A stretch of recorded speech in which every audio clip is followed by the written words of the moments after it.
संत पूज्य श्री स्वामी राम सुखदास जी महाराज एक बात बहुत अभूतपूर्व कहते थे। बोले सुनो बच्चा, बार बार मन की आदत जहां जाती है और माइंड जिसके पीछे लग जाता है, ब्रह्मांड को उसे उसके सामने उपस्थित करना ही पड़ता है। ये माइंड की तकनीक है। यदि हमारा मन बार बार परमात्मा के सन्निकट जाएगा तो परमात्मा को किसी न किसी विधि से प्रकट होना ही पड़ेगा।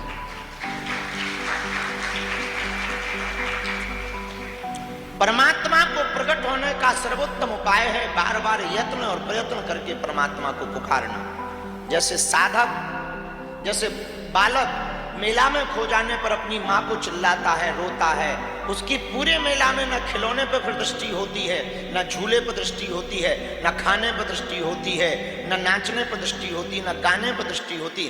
तरह तरह के खेल खिलौने लगे वो सब फेंक देता है। सिर्फ एक बात कहता, माँ कहाँ है हमारी, माँ से मिलवाओ, माँ को बुलाओ।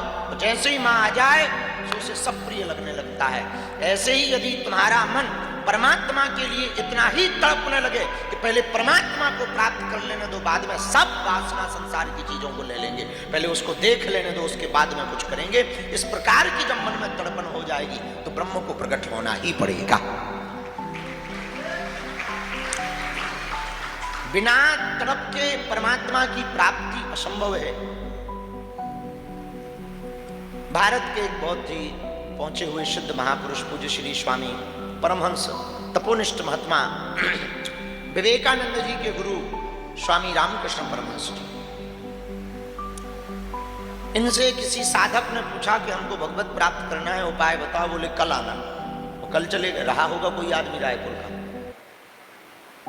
उन्होंने कहा लो, अब आज के लिए कहा था कि आज आना, हम बताएंगे भगवान को प्राप्त करने का उपाय। लो हम आगे बताओ।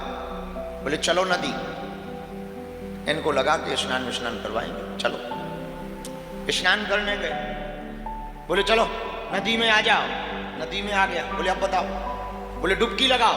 उसने नाक पकड़ी, डुबकी लगाई। जैसे ही डुबकी लगाई सो परमहंस जी ऊपर बैठ गए। अब लगा वो फड़फड़ाने, हाथ पांव फटकारे। जब स्वामी रामकृष्ण परमहंस जी को लगा कि चला ना जाए सो छोड़ दिया। तो वो फुर फुर करता हुआ बाहर आया और खूब जोर जोर से श्वास ली। 3